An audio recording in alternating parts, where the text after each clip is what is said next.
All right. Hi, everybody. Happy Monday afternoon, night, whatever it is for you, wherever you are. I am Savannah with On the Sidelines with Sav, and today I have Patrick Allen with me. How are you doing tonight? I'm good. I've never been on something like this. I'm excited to do it for the first time. I was talking with my friend Emily the other day on here, and she was like, "Thanks for asking me." And everyone's like, "She's like, I love that you asked me." And I'm like, you know what? I'm gonna start asking all my friends. Love it. I'm gonna force myself onto all of my friends to be on my channel. That sounds about right. I mean, we have to listen to you yap all the time anyways. We might as well get to talk ourselves for once. No, that's so fact.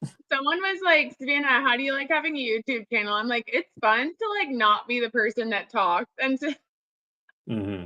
to let other people talk, honestly. All right. Honestly, I feel like this is a story that everyone should know how Pat and I know each other. Like there's some lore here, but we're currently There's a right. lot.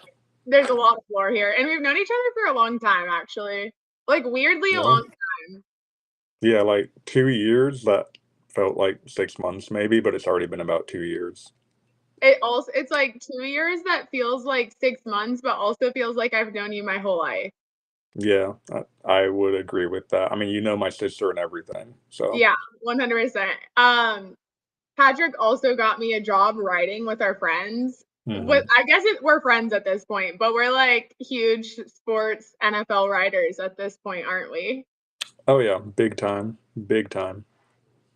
He writes for the Cowboys mostly. I write for the 49ers mostly, but Mm. occasionally here and there we'll swap or write about the Saints as well. Yeah.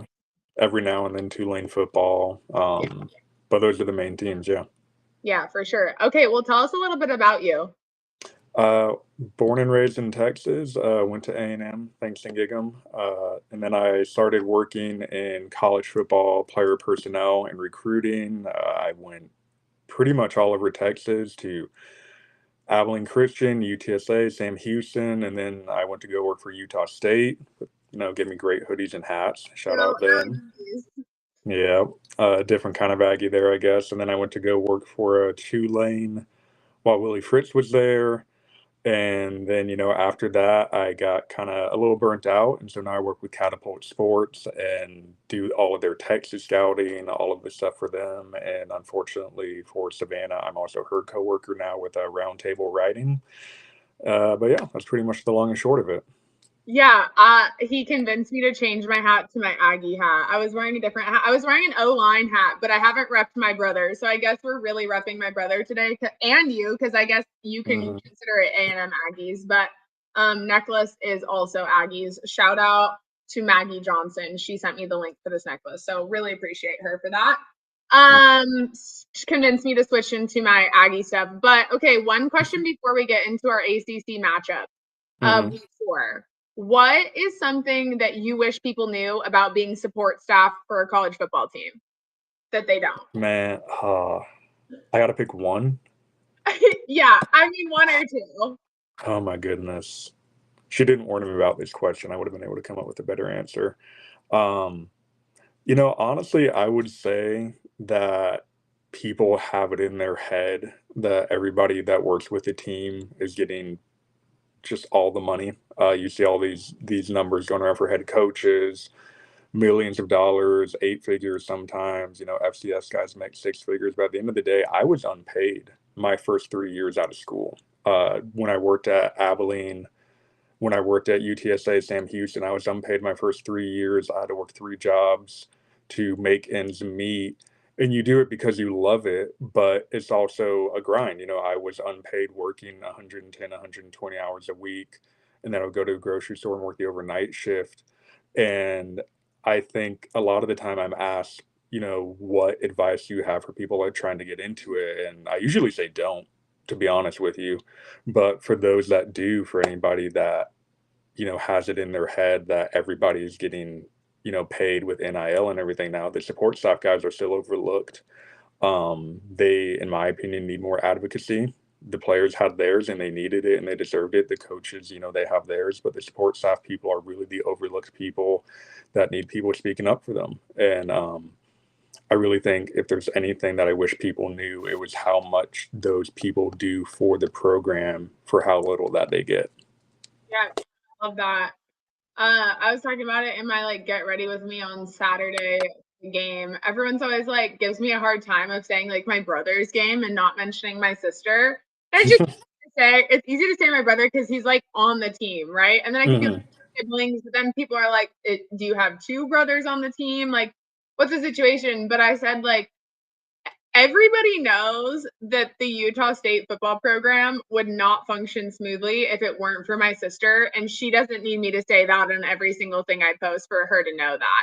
But she Yeah. does need people like you to say it on my podcast to advocate for them because I totally agree. It wouldn't run without those people. No, it wouldn't. Like my girlfriend, her brother is the head equipment manager for San Diego State. You talk about personnel people and then support staff. Without the equipment people, I mean, it's kind of obvious to say, but without the equipment people doing what they do, these games wouldn't happen. And Oh, so, like Summer, shout out Summer, it's your team too, even if Savannah won't say it. it is her team too. Honestly, San Diego State is a great segue into getting into our ACC Yeah. recap. Let's start with that game. San Diego State, Cal at San Diego State. What are your thoughts on that game? It was really weird going into it. If you looked at Cal's schedule, there was a not insignificant chance that they could go 9-0. They had a great start last year, kind of tailed off. They got the freshman quarterback they have there now. I'm not going to try to say his name. You know who Just he call is. him JKS. JKS. Okay, cool. So with him back there, I mean, they seemed, I don't want to say unstoppable because nobody's unstoppable, but they Yeah. seemed like they had a really legitimate chance to go 9-0. And then they just kinda shot themselves in the foot all night. They never really got going, and now, in a weird way, because it's not a conference game, I think it might be good for them because it is a bit of a wake-up call before conference play, but it is a little bit of an eye-opening result. Yeah, 100%. They had 3 turnovers on offense, and JKS is a true freshman. And I think the biggest growth that happens for quarterbacks is from true freshman year to true sophomore year. And a great example of that, like not even to be a homer, is CJ Bailey. That's just an easy example for me. Like the improvement from being a true freshman who was forced to play, much like any true freshman who plays, is is so significant. But you're gonna have true freshman games from true freshmen. And I feel like this was a great example of that. I also think that San Diego State has a little bit of a chip on their shoulder for teams like Cal, not necessarily wanting Cal State schools in the Pac 12 and things of that nature. It was also there, but I mean, yeah, huge wake up call. Super embarrassing for the ACC, in my opinion. Huge bummer. If you don't know, I'm a little bit of a Cal homer. So super Mhm. bummed that that's how it ended up. But I mean, I guess for your girlfriend and her brother, I'm happy. I can accept that. Yeah, I'm not gonna lie, she didn't even know that they had a game until I told Oh, her that they won, but I'm really happy for him, thrilled for him. I'll have thrilled to for get Yeah, I'll have to get Giuseppe on board, but Yeah, we'll get there. thrilled for him. Should we just start it off with the big one? Florida at Miami, college game day. No, All I the thought you were things. gonna say NC State, but yeah. No, I'm saving that one till I can handle my emotions a little bit Okay, better. okay. Anyways, we'll get to that. No, yeah, I mean, your thoughts on Florida at Miami. I mean, I didn't think Florida. Okay, let me rephrase that. The Florida defense has looked good all Yes, year. Their defense is fine. The defense is not the problem in any way, shape, or form. I know their defensive line coach, he's great. The whole yeah, staff there is great. They have a great scheme for that defense. But DJ Lagway, you talk about progression. I mean, that's one of the greatest examples of regression that I've seen from a quarterback this quickly. And I mean, Miami's a very, very talented team. That goes without saying. But they're not so talented that Lagway can't get anything going. And so it's great for Miami. It's a great, recruiting tool for them to point to that, hey, we beat USF, we beat Florida, we beat all these teams in the state. But Florida, they're not that far off. And Miami just took advantage of their mistakes. 100% like good teams do. They kind Mhm. of bullied them on the ground. Miami had 184 yards rushing. Um, I mean, who would I to not be someone to give a shout out to the O line, right? Oh, of course. Um, the O line. I mean, I think that the Miami O line is the best O line in the country. Like, Yeah. put it here now, bookmark it, whatever you want. They win the Joe Moore Award, in my opinion. So bullied him on the ground like you'd expect. I had tweeted like at the beginning of the fourth quarter, like if you thought that Miami was gonna bully Florida, like you don't know ball because rivalries, all that stuff always goes out the window. And people are like, they came back and beat and kicked their ass. And I'm like, yeah, but at the beginning of the fourth quarter, it was like 10-7. Yeah. And that's the thing. Like Miami did well. Florida did Yeah. really well too. It's one of those games where if you look at the scoreboard, it looks like a blowout, but if you actually sat down and watched the game, it both teams were pretty evenly matched. It's just that, Florida couldn't get anything going on offense, and the Miami offensive line just finally grounded Florida's defense into a pace because at some point, if the defense is on there all game, there's only so much they can do. Yeah, 100%.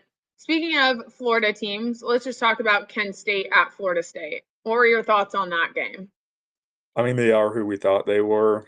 Kent State has struggled in a litany of different ways over the past however long, ever since Sean Lewis left, really.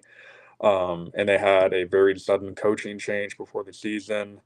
And you take that and then you put it up against a rejuvenated Florida State. There's really nothing here that happened that we didn't expect would happen. Florida State, for what I can tell, by and large, came out healthy, and in those kind of games, that's really all you can ask for. But I will say it's a big step up from last year with last year's Florida State squad. I don't want to say they would have struggled against that kind of Kent State team, Yeah. but they wouldn't have dominated at the level they have been. So I think it's obvious, but this is a very, very much more in line with 2023 than 2024 Florida State. Yeah, I stole this line from TJ. He's a Florida State like beat insider basically. But Hmm. this Florida State team is not playing with their food. They are Yeah. dominating teams that they should dominate. Freshman Hmm. Micah Danzy had 170 all-purpose yards on 3 touchdowns, including 2 that were 60+ yard run and reception. I mean, that's Hmm. crazy. He's a freshman. I cannot wait for the Miami Florida State matchup. Oh yeah. I mean, we'll That get to games we're excited for, but I'm already can't wait for that one. No, that's gonna be one of those ones you have circled on the calendar. Luckily, it's not far off. I'm really excited about that. Um, Yeah, I think those are the clear cut top two teams in this. There are other good teams in this conference, obviously, but you can kind of tell going into that it's an early preview of an ACC championship. absolutely. I think on the outside looking in is number 18, Georgia Tech, and they had Temple at home this week. What are your thoughts on that game? Georgia Tech looks like they're trying to finish what they started last year. They got off to a hot start last year, couldn't quite put it away. But I like I mentioned earlier, I went to Texas A&M. I'm very familiar with Haynes King. He's hitting the 99th percentile outcome of what we thought he could do in College Station.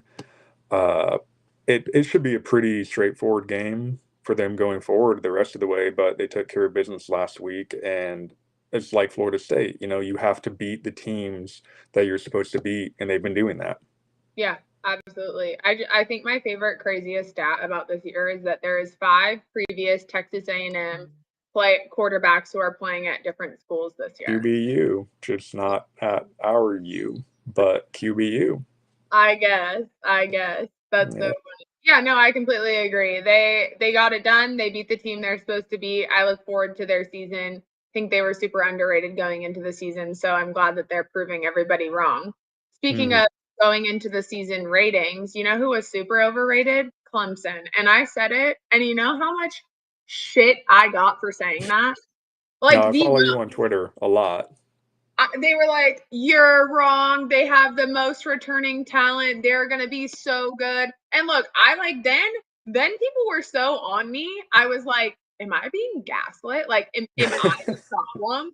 I was like, "Am I gaslighting myself, thinking that they're not gonna be good?" No, I was right, and I should have said more. I should have said more about it.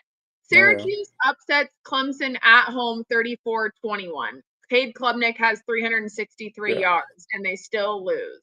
Thoughts on that game? I don't think it's an upset at this point. No, Like, I I really don't. Like, Clemson has shown consistently for a few years now that it's obvious that they're far, far away from, their heyday, but it's not just that. Like, they're not really even competitive. I will say, if I'm LSU, as a side note, I'm a little worried because their marquee win is looking worse and worse throughout the year. yep, But you have a Syracuse team that lost their quarterback for the year, we know now, fairly early on in that game. It wasn't at the very end, and Clemson still wasn't able to do anything against them defensively. And you hit the nail on the head with Klubnik. Like, he is a lot like Lagway. He's regressed in so many different ways. And for a team that is as talented as Clemson, like they are very, very talented, when talent like that starts to fail, you really have to start pointing the finger towards coaching. I know nobody wants to do that, but at what point do we start looking at Clemson as a team that might need a major overhaul? I think the point is long come and gone at this point. yeah, I tweeted it the other day, and obviously I am someone who doesn't talk shit about college football coaches because it could Of always course. be bad next, right? Of But course. someone was like, "How do you have all this talent and nothing to show for it on the field?" And I Mhm. tweeted, and this was not a direct shot at anybody. This was just a general statement. And the statement was, "It doesn't mean shit what amount of stars you have if you can't develop the talent once they're there." And Correct. look, it's starting to seem like it's an issue in Clemson, South Carolina. Yeah, and I agree, like, as somebody that's worked in the industry, I never wanna talk about hot Yeah. seat, I never wanna advocate for somebody losing their job, but there needs to be a lot of questions about the direction of this program going forward. Not that there haven't been already, but at some point, you kinda have to point the finger at yourself a bit. It is Clemson's worst start since 2004. Oh my Syracuse, goodness. Fran Brown, led by Steven Angeli, threw for 244 yards and 2 touchdowns. Mhm. They did Syracuse did get fined $25,000 by the ACC though for Yeah. allegedly faking injuries to slow down Clemson's offense. Yeah, I mean, that's kinda one of those things, I don't really know how you know that for sure. Yeah, End of the day, I don't think it mattered. It was a 13-point win. I don't really think the game was even that close. So it's nice to see the conference doing something about that, but it seems like they took the low-hanging fruit with that one. absolutely. Wofford at Virginia Tech. Virginia Tech's first win of the 2025 football season to move to 1-3. The Yeah, stands look packed. Shout out to Hokie Nation. I'm not even sure that they call themselves that. I Shout don't think. out to them though. Like, and then they're like, "Oh, well, we all wanted Brent Pry gone anyways." And I'm like, it still takes a lot to show up for Wofford at home. You fire your head coach, you're 0-3. Yeah. Conversely, they probably knew that that'd be one of the few wins they got this year, so they wanted to see it in person. Yeah, Um, but I agree, like, it's great, and that's the thing about Virginia Tech. It's a fantastic job for a lot of reasons. The yeah. fans are one of the big ones. I mean, they show up. When I was at Tulane, we played them in a bowl game. It was pouring down rain, buckets and buckets of rain, um, and their fans were there the whole time. They were doing a slip and slide on the hill when it got muddy. It's a fantastic job with a fantastic, fan base and all those sorts of things, and it was really nice to see their fans get rewarded for showing up for a game like that. 100%. One of the best fan bases in the ACC, easily. They deserve better. I think I've said this a million times. I'll beat it like a dead horse. The state of Virginia is better at football when they can keep the in-state kids in state, and they're horrible at it.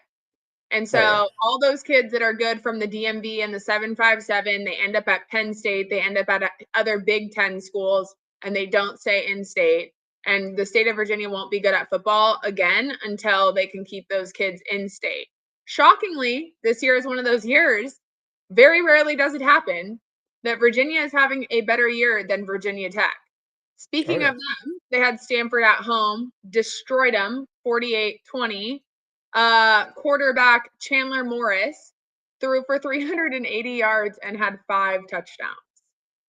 Yeah. I mean, Virginia, I don't want to take too much away from them, but whenever Stanford has to make one of these road trips, you kind of, I don't want to say take it with a grain of salt, but you have to keep that in mind. But 28 points is 28 points. And Yep. it's like you said, it's very rare to see Virginia excel when Virginia Tech is struggling.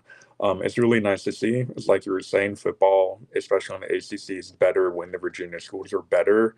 The ACC, outside of that top two, top three, if you want to throw in Georgia Tech, it's a very open conference right Yep. now. All it takes is one bad game from Georgia Tech, one bad game from those other two schools, and suddenly there's an opportunity to play in this conference championship game. And right now, looking at Virginia, you kind of have to ask yourself, why not them? Yeah, that's crazy, but you're not wrong. Yeah, I mean it's a hot take. I'm not going to argue that. No, Like I it is a like it. hot I take, love a but hot take. at the same time, you and I both know football is weird. We were talking about Miami. Miami looks great, but we've seen Miami look great a bunch of times, and they haven't been able to finish the deal. And they're kind of in a spot now where I'll believe it when I see it with them. Okay, Um, and I if like they, it. yeah, and again, that's not about this Miami team Yeah, specifically. It's just when you have that kind of track record, it was like Texas. Texas was back so many times before they were back, where it's at the point where you have a program with the historical significance that Miami has had, that for them to quote unquote actually be back, I need them to yeah, finish the deal. absolutely. Um, and so again, until then, until I see it with Miami, I won't believe it for sure. And like I said, why not Virginia this year? Why not? That would hurt my soul, but I understand. Yeah, I didn't want to say Speaking it, but of yeah. speaking of why not? No, speaking of what happened to SMU? SMU goes to TCU, loses 35-24. Why not? Why are they not good like they were last year? I think you kind of saw it towards the end of last year. Their quarterback, I like Kevin Jennings a lot. I recruited him when I was at Sam Houston, when I was at Tulane, and we played them in the conference championship game when they were still in the American. We watched a lot of film on him. And he is beatable. He's a very beatable quarterback, and you saw that in the playoffs last year. He didn't look fantastic, and I think it's one of those things where as teams figure out how to go up against him and they get more film on him, it's cliche, but he hasn't looked fantastic this year, and it's a carryover from the end of last year. I also think SMU caught a lot of people off guard. They're a new team to the conference. Not many people are familiar with them. Coaching staffs have to do total reworks of what they know about them. Whereas if you have a regular conference opponent, you're kind of familiar with them and their coaching scheme. And so I think the newness and the wow factor of it has worn off. With that said, it is interesting that they have 2 losses from Big 12 teams, and so Big 12 teams have been able to figure them out. You put that on tape for ACC teams that have had to prepare for them before and more recently, and suddenly you're kinda not feeling great about what's going on in Dallas. And for a school that really has the funds, Oh, yeah. I should say I live in Dallas. I live about 40 minutes from where SMU is in Highland Park. They're not lacking for money, is the best way I can say it. yeah, I tried to say it respectfully. The team that is not lacking funds. Mhm. You'd think that they would be able to get who they wanted a little bit better. Yeah, but there is something to be said about wanting the right people. We were talking about Florida State earlier. 2023, they hit on everything in the portal. Jared Verse is Yep, one of my favorite examples when he was at Albany. And then you look at who they were last year, and they missed on everybody in the portal. And yep, SMU, they do a really great job of recruiting high school, Texas high school football. I'm biased, but it is the best high school football in the country, and they do a great job with that, but those guys need time to develop, and so in the meantime, they've been living and dying by the portal, and they haven't really hit on guys this year. A lot of the guys they went after have, I don't wanna say been bad, but have been underwhelming, and so you can have all the money in the world, but if you don't spend it on the right people, then you're gonna have seasons like this where it's like, okay, like, there is talent there, but it doesn't quite seem to be at the level they need it to be to reach the goals that they have. Yeah. No, I completely agree, and I just think a lot of the schools, to be honest, all the schools outside of BYU that joined Power 4 conferences are Mhm. just not at the level of Power 4. They're just not. Whether it's their facilities, whether and it's a different thing for all of them, right? Like Mhm. UCF doesn't have money to compete with Power 4 schools. That's not SMU's problem. But their facilities don't compete with Power 4 stadiums, right? And so like whatever it is, they're at this point all those schools are missing a piece to be contenders in my opinion. Maybe that's a hot take. Are you Maybe saying that's SMU doesn't have the stadium? isn't their stadium like super small? So they just renovated it, and that's the Oh, it thing. is finished. They totally renovated it. I They didn't know it was have finished. oh yeah, no, they have fantastic facilities. They are a Power 4 program in every way, shape, or form. They have all the facilities, all the money, an army of personnel people, an army of a coaching staff, and that's what makes it even more bizarre Yeah, that's that they crazy. struggled this quickly. Yeah. Yeah, that's crazy to me. Mhm. Yeah, then I would say I didn't realize that their stadium was finished. That's my bad. They're the closest to like BYU to having been the most ready to join Power 4. And I'm not saying that as BYU being my alma mater. That's just the truth. BYU has money. BYU has a stadium. They were the Yeah, equivalent of Notre Dame in independence. And so it's like, yeah, they could join a Power 4 anytime they want, the same way Notre Dame can. Cincinnati, yeah. UCF, Houston, those schools weren't in that same boat.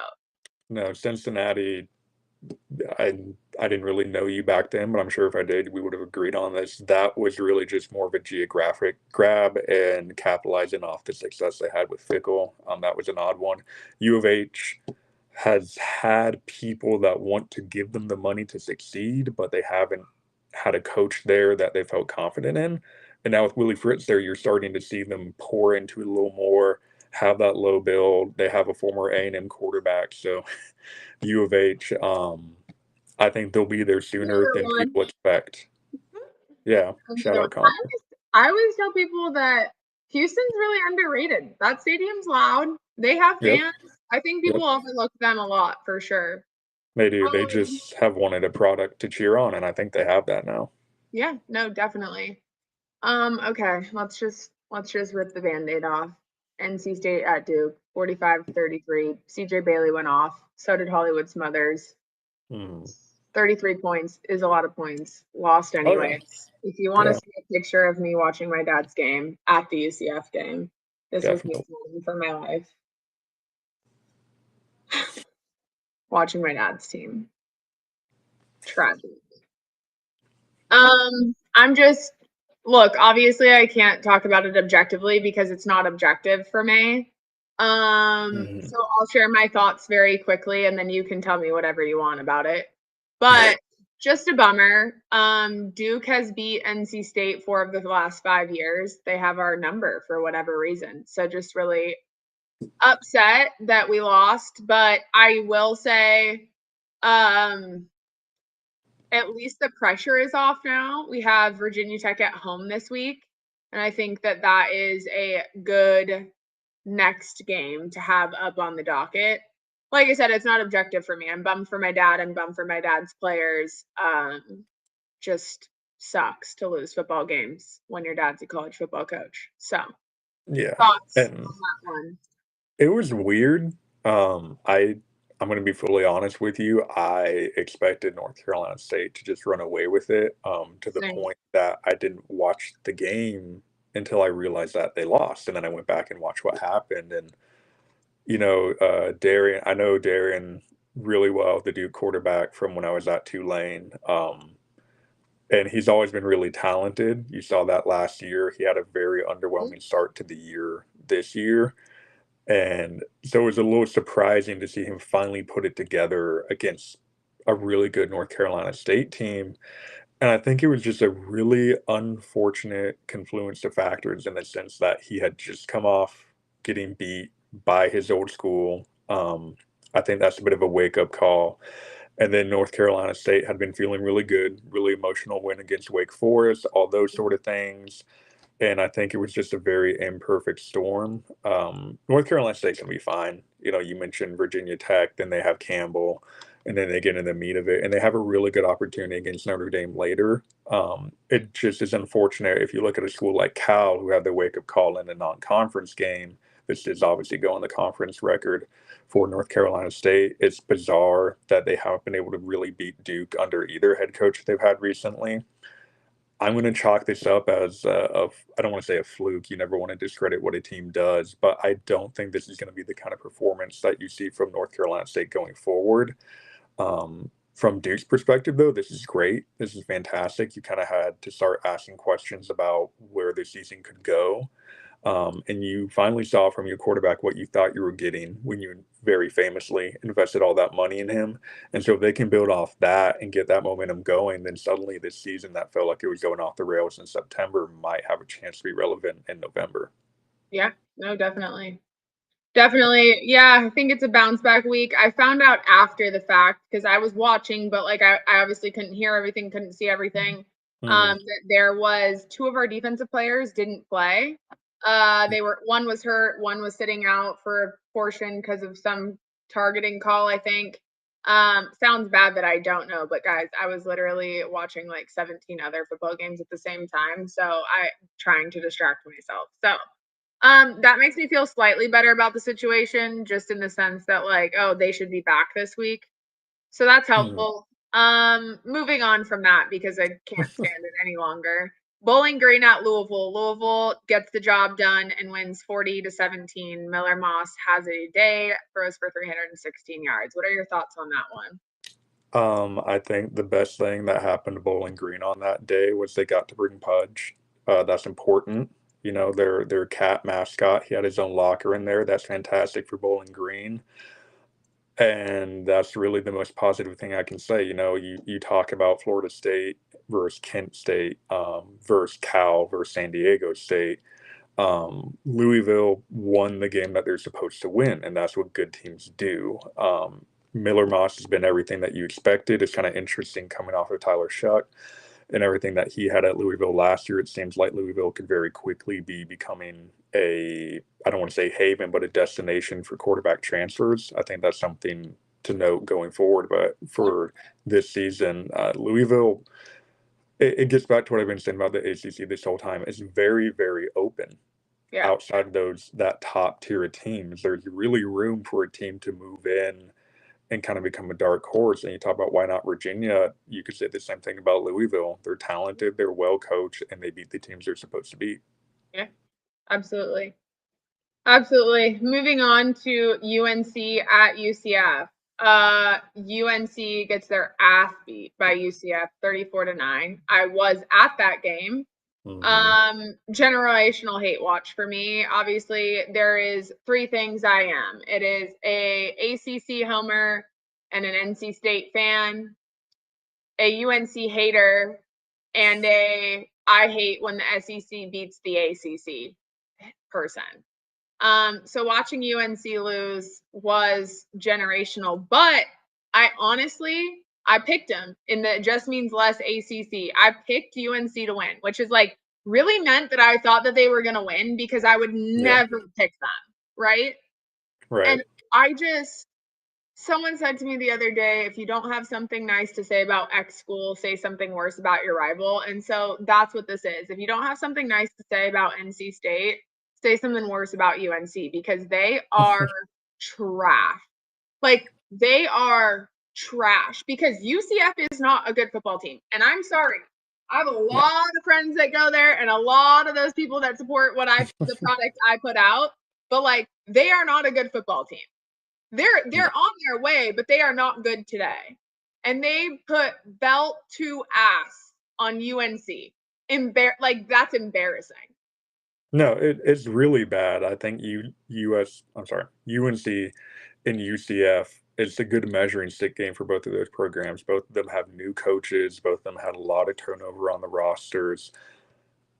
And for UCF to come out and do what they did already, it's great for UCF. Like, congrats to them. I do wanna say, like, condolences to them and their whole Yes. program. Sean Clark passing Yes. away and Sean Clark's family.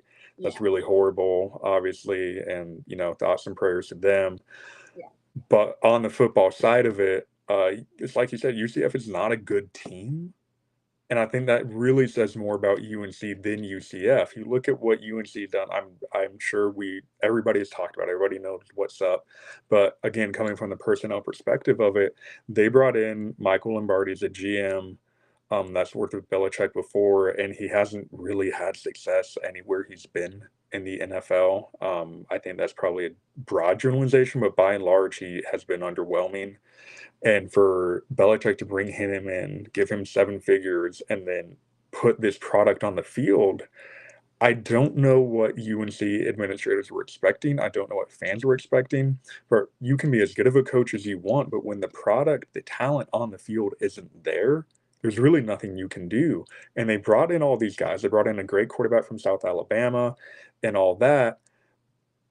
But they really were just towards the end of it. If you go back and look at their portal additions, I don't wanna name names, so I don't wanna be mean to the kids, but they were just adding bodies for the sake of it, and you see that now. They got destroyed by a very good TCU team.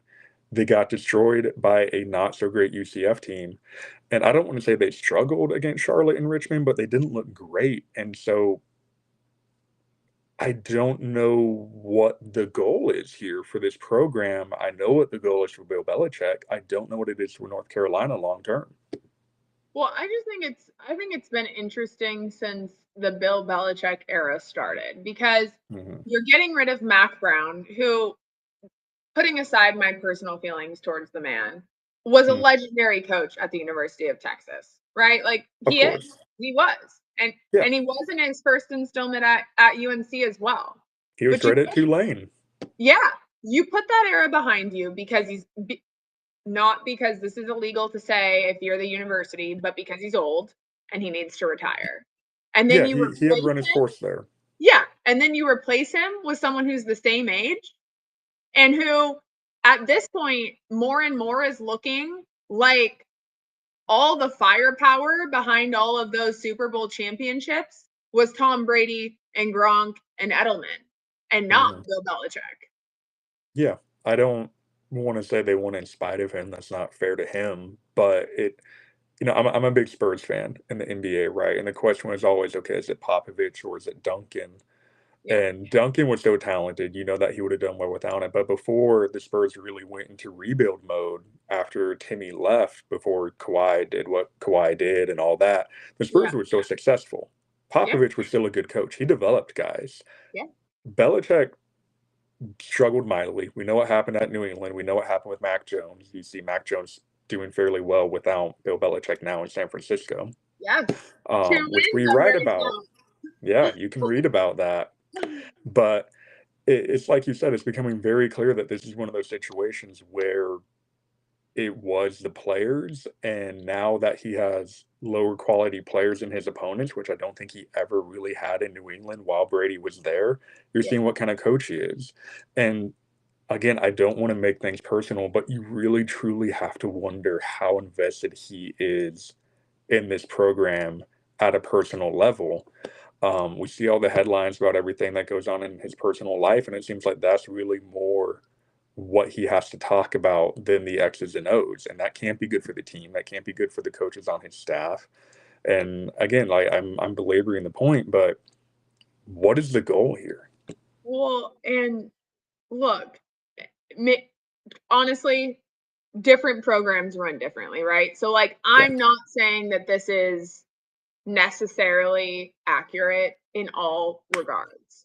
But Mhm. from my own personal experience, which has been closely involved with coaches' wives and families and coaches, Yeah. I have never seen a head coach's wife, because all of the coaches that my dad has worked with are married. And that's just to prove the point of like, this is Bill Belichick's girlfriend. This isn't even his wife. Mhm. Would never go up to their husband's pregame and talk to them. now, does the husband that's the coach sometimes like even my dad, like sometimes has he like come over to my mom, given her a kiss real quick, and then like gone? Sure. Right. But to have a full on conversation, and like I said, I have been close enough with quite a few head coaches' wives to know that Mhm. I've never seen Sarah Dorn do that, and I've never seen Holly Mendenhall do that. And look, again, I just and like look, maybe they will. I'm not even hating on it. Like I said, different programs run differently, but it is just interesting how differently that one is running. And the graphic that UCF used to post their win was peak internet comedy. There's all timer. But no, I agree with you. I've seen that in our roundtable writing group chat. Like I'd never seen that. Never saw it at Utah State. Never saw it at Tulane, Sam Houston, Abilene, nowhere. And Yeah. I texted people that have worked in the industry for decades, and it's just I'm really trying not to say things about specific people and be rude to Yeah. specific Yeah. people. But you talk about programs being run differently. UNC is definitely run differently. That is the best way I can say it. Yeah. 100%. And I think that it might go above Bill Belichick and the staff. I think the issue might be further further up the chain, if I'm being Yeah, honest. yeah. Anyway, all right. That is the ACC week 4. Can't believe we're already 4 weeks into the season. Um, What game are you looking forward to this week? okay, so I'm going to say this. It's not because I went there, but I'm very, very excited about Texas A&M hosting Auburn for a litany of different reasons. You have What's it? Texas A&M coming off an incredibly emotional win against Notre Dame. We all saw that game. I think it's amazing that they had the bye week after that to kind of get their feet under them because I've seen a lot of A&M seasons and I've seen them have fantastic wins and then go get beat by a 2-7 Mississippi State team or something like that. So being able to have a week to catch their breath, to get healthy, all those things, that's great. And then you have Auburn, who you can talk about shoulda, coulda, woulda.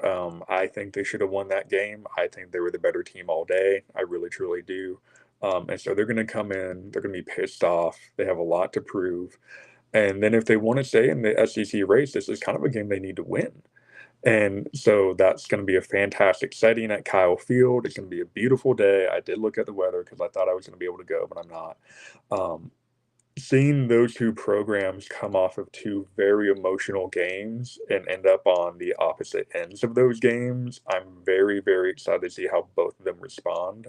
Also, I'm really, really excited to see Marcel Reed continue to get better. I think there's going to be a lot of points, and I think it's going to be a lot of fun. Yeah, love it. The game I'm most excited for, I think this is going to shock people actually. Florida State at the University of Virginia. Because if there is one team that can knock off Florida State at home, it is UVA. They did it in 2019. They barely lost to Florida State in 2014 in Tallahassee. Florida State lost to UVA at home in 1995. They don't play very often, right? Because one was in the Coastal, one was in the Atlantic. But all Right. of their meetups, regardless of how good or bad either team has, mostly UVA has been, UVA has their numbers at home. I Yeah. am so excited to see how that game goes. They play Friday night, so short week for everybody. UVA beat them 31-24 2019, one of the best games that I've ever been to at the time. I'm super excited for that game. So, see Yeah, how that'll be a fun one for yeah. my dark horse ACC pick, apparently Virginia. I'm Um, clipping that and posting it and be like, but, Patrick is a closet wahoo. I mean, like I said, why not them? I'll I'm teach him excited all to the see. kids. I'm excited to see Florida State get challenged because they were not challenged in their game against Alabama. They haven't really had somebody punch them in the mouth yet, and I'm hoping it'll be Virginia because I want to see how Florida State responds to some sort of adversity. You should just start singing the good old song at I this don't even point. know what that is. That's UVA's like song. That's like their like touchdown song. You're really giving UVA fan. I can barely remember the A&M fight song, but I will do my best. I feel like I actually do know those. The A&M song? Yeah, and I know all the little hand symbols and all the things. Oh yeah, all the cult traditions and all that. So Yeah. you're not a two percenter. That's good to know. Do you know what that is? No. Okay, so two percenter is like, Aggies are supposed to give like 98% effort all the time, Uh-huh. which I don't know how we ended up there. But a two percenter is somebody who only gives 2% and like doesn't go to the games, doesn't really get involved. Like Victoria, my sister, she's a two percenter. So Oh. yeah, but No, there's what? Go ahead. couldn't be me. No, could not be you. There's so many traditions at A&M that we have a saying that if something's done twice, it becomes a tradition. So I love it. yeah, there's too many to keep up with, but I love it. Beat the hell out of Auburn. There we go. You go to like two A&M games in 1 year, and suddenly you're a red ass Aggie. Hey, my necklace says Aggies. It's up for everybody to decide which. That's true. You know what? A&M football never gave me a hoodie or a hat, so for now, I guess it's Utah State Aggies. There we go. There we go. They got Vandy this week, and I will be there cheering the hell on for the Utah State Aggies for my brother. Okay, well, let me ask you this. I don't know how long the show is supposed to be, but let me ask you this. If Utah State beats Vanderbilt, do they lose the rest of the year? Utah State? Yeah, if they beat Vandy, do they lose the Absolutely. rest of the year? I No? wanted to go on record that if Utah State beats Vandy, I'm storming the field. Oh, someone said Your brother's gonna look at you like you're crazy, though. Aggie stock on the ACC segment. Which Aggies? Because we're now. You're That's right. true, We that's are talking. both. We're talking Yeah. about both Aggies and the And SEC. to be fair, the ACC segment was done. We're on game of the week now. And mine was an ACC I game. know I No, didn't want to say anything, but yeah, we got sidetracked. we did. Yeah, but when the Utah State Aggies upset Vandy, oof, I hope the Lot 2 boys don't see this. I'm storming the field. Like, even if I have to do it myself, I'm storming the field. It's gonna be the Like, crazy lady no running one around will post be game. able to stop me. I won't even be going for my brother. I'm just gonna go in the middle of the field and just be like, let's effing go. I believe it. I think it'll happen. I I mean, I love don't, but I want it to. It'll be it. Yeah, fun. My that's hot take, out of all the hot takes I've had, if Utah State does beat Vanderbilt, they're in the playoff. They're the group of 4 or group of 6 team in the playoff, whatever group we're at. honestly, I think you're right if that happens. I think if let me put it this way, they should be there. They might get jumped because people make these rankings and people look at different things, but I think they should be if they But they beat would Vanderbilt and be went out. it. This is very much not ACC talk. I do apologize, but you got me That's in a my fault. about my brother. If they beat Vandy, they would be the only group of 5 that beats an SEC team. I'm Well, fair. no, Memphis beat Arkansas. Oh, correct. How could I have forgotten? Yeah. That Okay, was hold on. Talking about the ACC, did you see that they're going to the 9 conference game model now? yes, they are. They What are your are. thoughts on that? Um, I just wish that we would all the power fours would just do the same. You know what Yep. I'm saying? So like if it's 9 conference games in the ACC, then it needs to be 9 conference games in the Big 10, Big 12, SEC. Like I just want every Right. power four to do it the exact same. Well, I think the SEC is doing it now. They just announced their regular opponents. The Big Yeah. Ten does it already, correct? Am I crazy? I don't know. I think you're not crazy. I think you're right. Yeah, I think the Big 12 is the only one at this point now after the ACC announced it that doesn't. But I agree, there needs to be uniformity, Yes. just more uniformity in a lot of aspects in the sport. But scheduling feels like an easy one to fix. I don't really know why we haven't done that yet. No, I totally agree. It's just kind of interesting. I don't know. I see a world where eventually the pendulum swings all the way back to going back to 5 Power 5 conferences, 5 Group of 5 conferences, or everybody's in one or two conferences and then we do just regional football anyways. So you never know. But Whatever we end up doing, I just want us to do it at this point. Just mhm, pick one. I But just wish it would start now. I agree wholeheartedly. yeah. Yeah. Well, thank you so much for being on. I really appreciate it. Mhm. Talk the A&M grad talking all things ACC. I'm a multifaceted individual. I can I talk about at needed least 2 conferences. I needed somebody's take too, who's like been support staff. You bring a different perspective. That's really what I wanted. Yeah, I could go on and tell all the stories about that, but, we'll keep that to another day. Love it.